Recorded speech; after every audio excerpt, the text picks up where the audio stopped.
Welcome, writers, readers, and friends to the Authors Talking Bookish podcast. I'm Donna Norman Carbone, author of All That Is Sacred. And I'm Hope Gibbs, author of Where the Grass Grows Blue. We're two debut writers traditionally published by a small publishing house, bringing to you all the experiences that we as authors learn the hard way, so you don't have to. We'll give you insights from the inception of a book idea to publication and beyond. And along the way, we'll share our love of books from the writer's perspective. Welcome back, friends. This is episode 73. And today we are celebrating our third anniversary. And the theme for this episode is then versus now. I'm Donna Carbone, and I'm joined by Hope Gibbs. Hi, Hope. How are you? I'm great, Donna. How are you doing? I am well. I wound down with so many things, so many changes from December to now. Now I'm just able to chill and relax and take it all in. How about you? Kind of the same thing. The last 2 months have been a ton of changes. For me, I moved. I sold my house of 16 years that I've lived in and the town. I moved about 30 minutes south of where I was living in Brentwood, Tennessee. I live in a little place called College Grove, Tennessee. So we had a big move.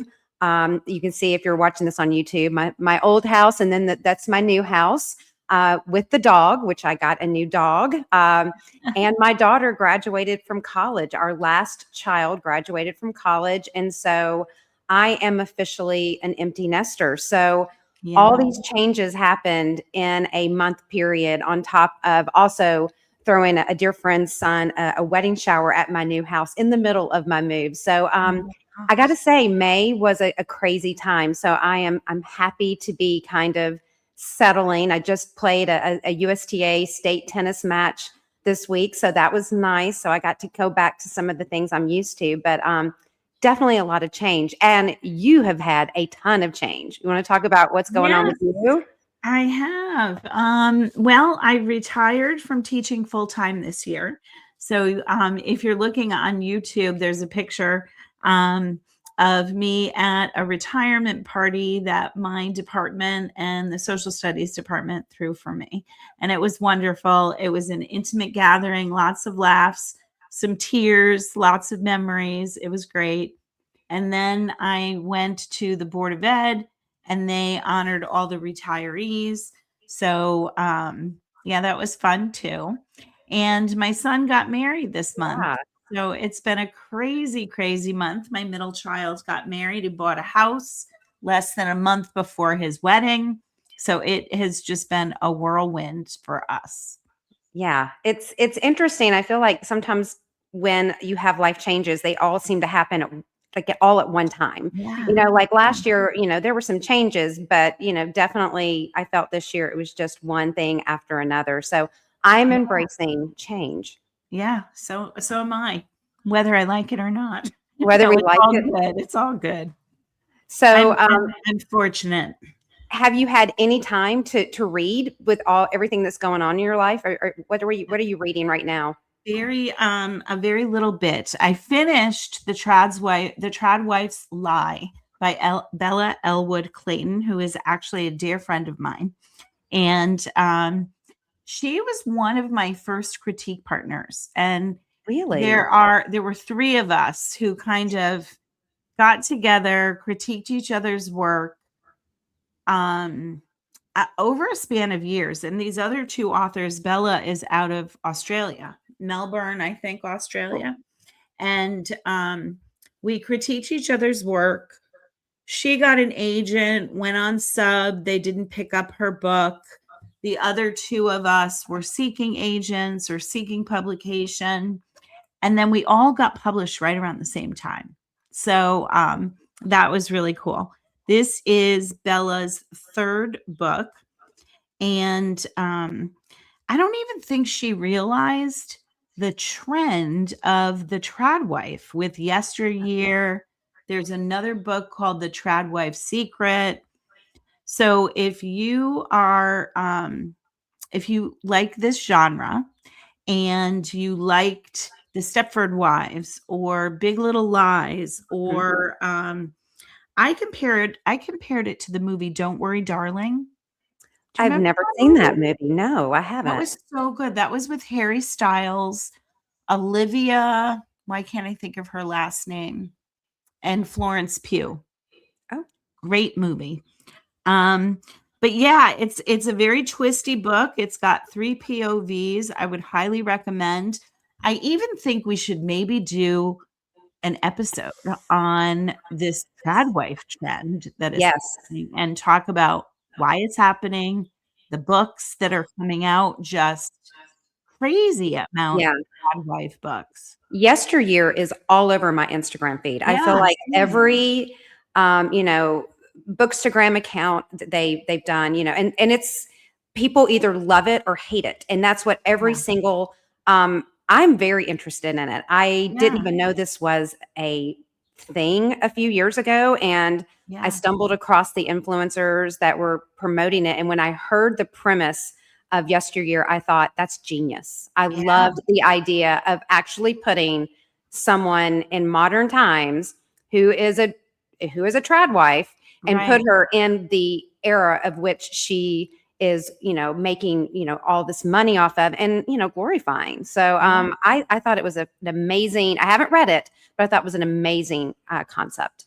Yeah, I definitely want to put that on my summer TBR. I think Bella's book kind of opened up that whole realm for me, Yeah. and I think it's fascinating. I gotta say, I'm gonna put it up for those who are watching on YouTube. I love this cover. It is Yeah. very interesting. So I will have to put that also on my list. Yes, it was very good. I highly recommend. Yeah. Okay. What are you reading these days? So I did have a few moments where I just had to sit down and read. I couldn't just keep packing and moving and whatnot. And I stumbled across this book when I was at the airport, and it was called Sandwich by Oh, Catherine Newman. And a few episodes ago, we interviewed authors who wrote about women in, you know, postmenopausal. And mhm. I just happened to stumble across, and it's very much in that genre. It is Oh, a family on vacation, and they've taken their 2 grown children, and it's a woman who's kind of dealing with this midlife, you know, moment in her life. You know, her children are adults, and she is going through menopause, and it's a very interesting read, and it's hard to explain. I would say if you like that kind of genre, mhm. if you're on a beach trip, I think it's the perfect read. I know it sounds really weird that I still didn't understand the title. Now I do, but it's called Sandwich, and so I recommend it. And it's not a very long book actually, so I highly recommend you check that out. I will. Does it take place on Sandwich, Cape Cod? It takes it does take place on Cape Cod, Yeah. so it's right up your alley. I've So been I've been to Sandwich, Cape Cod. I always think that's the strangest name for a yes. town. But the crazy thing is she is like this master sandwich maker for the family. When they go to the beach, she's always, you know, and but it's really interesting because there's some secrets that Yeah. she's held back and she's opening up to her daughter. And it's a very interesting read. I could relate to that stage of life. Yeah. Me too. Yeah. So So what do you think? Yeah. let's talk about why we're here. I mean, so this is I can't even believe to say it. It is our 3rd anniversary. Right. And today we thought we would talk about then and now, you know, how our perspectives have changed over the past 3 years or Yeah. really 5 years. Yeah. As both podcasters and writers. So Yes. should we get to it? Absolutely. Okay. I'm going to ask you a question, and let me know what you think. Okay. How has your approach to writing changed from when you first started to today? Um when I first started, I've talked about this a lot on our show. I didn't start out to be a writer. I started just writing my feelings down through journaling. Mhm. So it's hard for me to even remember what that was like. Yeah. My approach to writing now is for me, I sometimes get so caught up into the fact that, oh, I did write a book that I'll never be able to do that again. I've been stuck on my second book, and I've even started my third. And I think that I lost a little confidence, which is crazy. I know it sounds crazy that now I'm a published author. I've lost maybe that freedom because I never thought anyone was ever going to read what I was writing. So it gave me this freedom just to put something down on page. And now I feel like maybe I'm a little handcuffed in my own mind that I could never repeat that. Because I mean, you've read part of my second book and you're like, you've got Which is something, good. do Yeah. it. Yeah. But I think I know it sounds strange. I think I've lost a little bit of my confidence. Well, you know what I think it is, because I sort of experienced the same thing, especially going from book 1 to 2. I think it's that we're considering the audience now. Hmm. Whereas before, we kind of wrote for ourselves, maybe in the back of our mind, thinking maybe someday. But really, we were writing because, or at least I was writing because I had a joy of writing. And so I was really writing for myself. Yeah. When you get that first book published, it takes on a life of its own, which Oh, I yeah. think you can't conceive of until you're in that moment. So I Yeah. totally get that. Yeah. And I can relate to it. But I think after my second book, I didn't feel the same between writing my second, and my third will be coming out sometime this Yeah. year. Okay. So I'm going to ask you a question. So what did you believe about writing or publishing early on Mhm. that you see differently now? So how has the publishing perspective changed? Well, I think I thought that I would write a book and I would publish a book. I never thought about everything that happens after publishing a book. I didn't think about the social media. I didn't think about a website. I didn't think about marketing myself. And that kind of took on a life of its own. And I almost think I spend more time on that now than I do writing. Mhm. I really want to get back to the writing. Yeah. But you've been really good about writing. You write, you're pretty consistent, I would say, on your writing. Yeah, well, it's because I'm a teacher, and I have the summers off. So I spend a great deal of time over the summer writing. Now Yeah. that I'm retired, I'm going to try to schedule myself a little bit more. Mhm. So I have like scheduled writing times during the week, so I can write during the week throughout the year as well. Yeah. Yeah. What about you? You know, again, when I started the thought of getting my book published, I really never thought it would get published. I'll be honest. I now after looking at it, I realize how lucky I am that I did get published. So I think that for me, it was more just I was completely naive to it. Yeah. And thank goodness that I found people that kind of helped and guided me. And so I think that that was one thing that, again, I never thought my book was going to get out there. So, and I was very naive on how to query, I didn't realize how hard it would be. Yeah.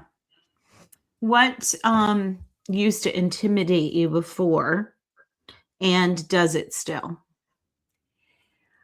The whole thing was intimidating, but one of the things that really stood out for me was that people actually are going to read it. Because again, when I wrote it, it was for myself. No one was going to know about it. And I almost had a panic attack the day before my book was released because so few people at that point had read it. I did not have critique partners. I did not have, a community. I didn't even have my friends or my family read it. So the only people that had read it were, some agents who had asked for, a full, the full pages, or my editor who I worked with at Red Adept. That was it. So that was really intimidating because that night I was like, oh, this is no longer my story. It's out there. And so I still get a little intimidated when I played a tennis match not long ago, and I kind of knew my opponent, just through passing for years. And she was like, Hope, I read your book. And I felt so exposed at that moment. I was like, I hope you like it. So it's intimidating and lovely too when anyone takes the time to read something that you put so much time and effort into. Yeah. So, It always surprises me when I'm not at a book event and somebody says, "Oh, you're the author. I read your book." yeah, And I'm isn't like, it? Yeah. What intimidates you about writing? you know what really intimidated me was having to talk about my book to Mhm. people.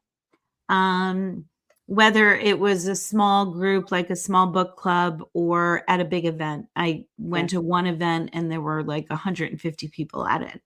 Um, it still intimidates me a little bit. I still get like nervous. I don't get nervous when I'm talking to a small group.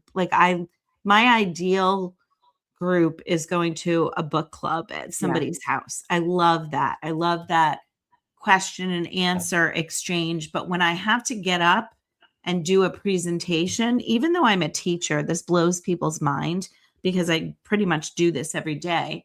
But it's different when you're talking about yourself and your work than it is, talking about somebody else's piece of literature and Yeah. their work. Yeah. So I still am a little intimidated by that. I won't lie. I still get like butterflies before. Um, but we've talked about this too. When one thing that I said to myself is that I always dreamed of publishing a book. So I'm just going to embrace everything Yeah. and walk through my fears. Yeah. And so I'm still walking through that fear. Maybe at some point I'll get comfortable. Maybe I never will, Yeah. but I will not say no because I'm not comfortable. Yeah. I did a speech on the power of embracing the word yes, Yeah. because it really did change my perspective. When I started saying yes to things, one opportunity would go to another opportunity, and it just kept leading to, more things I got to do. So, because I was so used to saying no as a mother, I feel like that Right. was my go-to word. So I do like embracing that power of saying yes. Yeah. So I'm going to ask you a question. So I want to have Donna of 2022, 2023, when you were getting ready to be published. Okay. What were your goals then? And Mhm. have those goals shifted as being a goal as a writer? Um, so my goals then were really just to finish a book. Just finish a book, have it be something that I was proud of, and hopefully put it out there to get picked up by a publisher. Having said that, and having published 2 books at this point with a third on the way, um, my goals now are to I don't know, I have a couple. Obviously, I think every author would like to be on the New York Times bestseller list. I think every author would love to have one of their books adapted. That's like big, cloud in the sky goal. Um, my more practical goals are just really to write better, to continue to hone my craft and continue to do things a little bit differently than I did the last time. One thing that I knew when I published my first book is that I wouldn't be somebody who would write a series. Um, I want to do a little something different in challenging my style of writing every time I write. Nice. I like that. Thank you. What about you? My goal is to start querying, like get my second book out there. It's Yeah. finished. I Yeah. just need to do something with it. And I think also my life the past 6 months has been a lot. And so now Mhm. that I am fully moved in, life is quiet down. I don't have the children activities that I once did.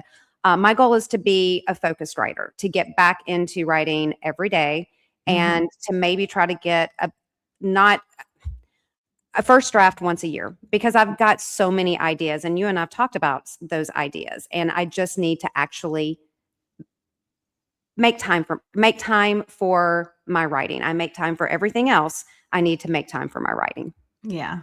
Yeah. How has your confidence in your voice, your stories, and your place in the writing world evolved? That would insinuate that I have confidence. I'm still always I'm always questioning myself. But Yeah. you know, I will say that that was a hard question, because I feel when I'm writing, I'm kind of exposing so much of myself. So I kind of always am second guessing, which is I think is one of the reasons why I just don't have the confidence to get that second book out. So if I knew the answer to that, I think my second book would already be out by now. Yeah. What about you? Because I don't really, I'm confident in my story that I told, Mhm. in both books. But I don't know if I could ever say I'm confident as a writer because there's so many things I need to work on and improve on. I remember I have a very distinct memory of one of my colleagues because I had been querying my book for a while and sharing it. And she said, "Have you ever thought of self publishing?" And this is not to throw any shade at anyone who is self published because I understand what goes into self publishing and it's a lot. At this point, I don't know if I could do it Yeah. um, because now I realize on the back half when you're having to market, you have to do all that by yourself too. Um, but at the moment, in the moment, I said to her, I really feel like I need a traditional publisher to publish my book because I feel I need to be validated in terms of my skill as a writer. And I totally lacked confidence in that. Like you, I shared my writing with very few people Mhm. prior to getting published, especially that first time. I feel I do have a confidence in my writing skill now. I feel like that coupled with feedback that I've gotten from my readers and editors have given me a certain level of confidence. And I also have learned just from myself, like I confidence needs to come from within, Yeah. that it shouldn't have to come from an outside source. Yeah. And I maybe I needed that just kickstart to give me that validation to just help the little voice in my head say, "Oh, okay, you do know how to write a book. You Yeah. can do this." And I think now I do have that inner confidence that I didn't have before. Yeah. Okay, so we're going to ask each other one more question each before we go Okay. to our quick fire questions, something that we do with our authors that we interview. When did you feel like a real writer? And has that feeling ever changed? I always felt like a real writer. I did not going back to the validation thing, I I made a distinction between being a writer and being an author. And to me, being an author meant being published. And so maybe the bigger question for me is when did you feel like an author? Hmm. Um, when when I got that first yes. Yeah. So prior to that, I feel like I've been an author I mean a writer forever. I've always been writing. Yeah. Okay. How about you? It was really weird because, again, I told you I stumbled upon writing. But it was, of all things, it was an Uber driver driving me somewhere, and he said, "What do you do?" And it was right when I got my contract, and I Mhm. said, "I'm a writer." And he said, "Well, have I read anything you've written?" And I said, "You will soon." But I did not use the word author until after my book came out. And I don't know why I was so nervous about saying, because at that point I'd been writing, because I've been writing that book for, a couple of years, but I Right. never would tell people, I would never refer to myself as a writer. And it was really interesting because a few years ago, we interviewed someone who said, don't use the word aspiring writer. If you're Mm. writing, you're right. You're a writer. And I Yeah. love that. I never ever use that word aspiring anymore. You're not an Mm. aspiring writer. If you're writing a journal, you're a writer. Yeah. So yeah, that changed my perspective. Yeah. Yeah, that was Sue Williams Silverman. That was a good interview. Um, so can I ask you one more question? Sure. Yeah. What's one piece of advice you would give to your earlier writing self? Well, I can't say confidence because right now I am not the most confident writer. I would, the best piece of advice I would say is live in the moment. Like I was so busy when I would go from one I was so busy trying to get my book out there. I wasn't savoring every moment Mhm. because I don't know if I savored the day that my book came out enough because I was thinking, "Oh, I've got to do this." I was always living, "Okay, I've got to do this and this and this." Yes, plan for things, but when those special moments happen, take a moment to just inhale, exhale, and say, wow, this is happening to me. I wish I'd savored my book launch a little bit more because, again, I was constantly thinking, oh, I've got to do this, I've got this, I've got that. Mm. And, and now I slow down. Even when someone like left a review today, I was like, I'm going to slow down and read it and savor it. So I would say, instead of being worried about what's coming next, actually enjoy what is right in front of you. That's great advice. I love What, that. what about you? I would have to say believe in yourself and Yeah. take risks on yourself. You put yourself out there because even if somebody says no, you're never going to get a yes Yeah. until you put yourself out there. And I can't 100%. tell you how often I've thought to myself, if I only did that sooner, where would I be in my writing career today? Wow. That is good advice as well. Okay, so real quick, we're going to do some quick fire questions. These are Okay. going to be rapid fire.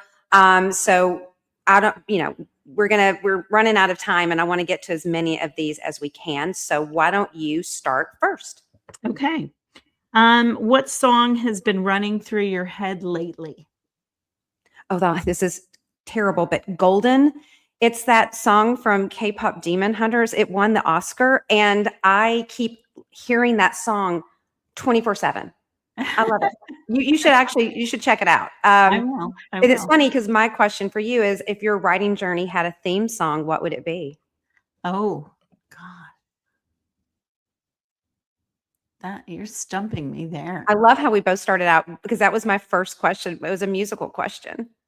Um, Page by Page, and I can't remember the artist's name. Oh, It's about turning pages, and I feel like I've done that a lot in my writing career. okay. I love it. All right, next one. Not book related. What has been your proudest accomplishment? My family. I know Yeah. that must sound cliche, but um, my family. Yeah. Yeah, I watched Catherine, what's her last name? The one who plays Moira Rose on Schitt's Creek. Oh, yes. Catherine Catherine O'Hara. O'Hara. Yeah, she just Yeah. passed away. Somebody interviewed her and they asked her that question. And she was like, first, last, and always my family. Yeah. Yeah. I Yeah. think a family has to be it for me. And I'm sure for you too. Yeah. Yeah. Okay. What is a book or a movie that has had a significant impact on you? Um, I'm gonna say Mrs. Dalloway by Virginia Woolf. I've talked You about this. yes, that's your thing. Yeah. Yeah. She's my icon, my writing icon. Um, do you prefer talking or texting? Talking. I'm a terrible texter. You can ask anyone. I am the world's worst texter. I can So count. yeah, I am. But I'm a great talker. Yes, I will you talk are. all day on the phone. Okay, what's a hobby or a skill that you have wanted to pick up but you haven't? Painting. Really? Yes. I would, you know what? My sister was an artist and did the most beautiful paintings. And I always thought I would love to be able to do that. I don't have that talent. I've tried. I know I can probably try more than I have, but I would love to paint. It just seems like such a zen hobby to me. I love that. Okay, we both have time for one more. Okay. What's your favorite kind of pizza? Uh, Pepperoni, mushrooms, olives, onions. Wow, that's quite the combination. I know. I've always liked that. And don't even get me started on, like, you cannot have chicken on pizza, you cannot have barbecue on pizza, and you cannot have pineapple on pizza. I cannot do I it. agree with all of that. I mean, I could pretty much eat anything on pizza, but and green onions. Sorry, forgot about that. It's funny because I'm in with a food one too. What is your comfort food and why does it hold a special place in your heart? Huh. I'm going to go with pizza. Pizza is my number one favorite food.